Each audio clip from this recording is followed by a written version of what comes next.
آیت نمبر 260 اس میں دوسری مثال بیان کی گئی کہ اللہ تعالیٰ کیسے مردہ کو زندہ کرتے ہیں۔ اس کالا اور جب فرمایا ابراہیم علیہ السلام نے ربی اے میرے رب ارینی مجھے دکھائیے کیفا کیسے تحیی الموتیٰ آپ زندہ کرتے ہیں مردہ کو۔ کالا اللہ تعالیٰ نے فرمایا اولم تؤمن کیا تمہیں اس بات کا ایمان نہیں ہے؟ کالا تو ابراہیم علیہ السلام نے فرمایا بلا کیوں نہیں، لیکن لیطمئن قلبی لیکن اپنے دل کے اطمینان کے لیے۔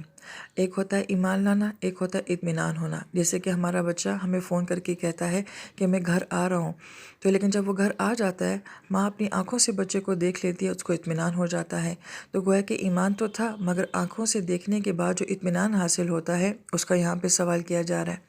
کالا تو اللہ تعالیٰ نے فرمایا فخذ پس لے لیجیے اربعۃ 4 پرندے من الطیر پرندے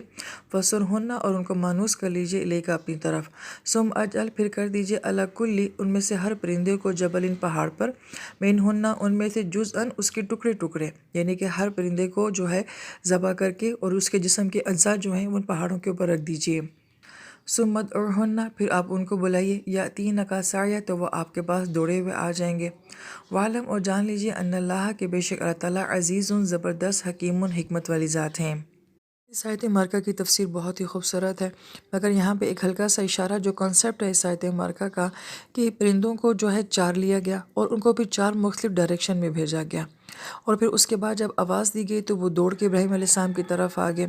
ابو مسلم اصفہانی رحمہ اللہ تعالیٰ یہاں جو خوبصورت منظر بیان کرتے ہیں وہ یہ کہ ان پرندوں کی طرح انسانی روحیں ہوتی ہیں، وہ ساری زندگی جو ہیں وہ ادھر ادھر پرواز کرتی ہیں، اس دنیا کی چاروں سمت میں جاتی ہیں، پھر جب اللہ تعالیٰ کی طرف سے آواز آتی ہے موت کی صورت میں تو انسان بھاگا ہوا دوڑا ہوا اپنے رب کی طرف جاتا ہے، جیسے کہ ایک ہلا ہوا پرندہ مانوس ہوا پرندہ اپنے مالک کی طرف جاتا ہے۔ یہاں پہ یہ سوال ہوتا ہے کہ کیا ہم ساری زندگی اپنے مالک کے ساتھ ایسے ہلے ہوئے ہوتے ہیں، ایسے مانوس ہوتے ہیں کہ جب مالک کی آواز آتی ہے تو کیا ہم اتنے ہی شوق کے ساتھ موت کے منتظر ہوتے ہیں اور اللہ تعالیٰ کی طرف لوٹ جانے کے خواہش مند ہوتے ہیں؟ یہ اس آیت مبارکہ کا بہت ہی خوبصورت کانسیپٹ ہے۔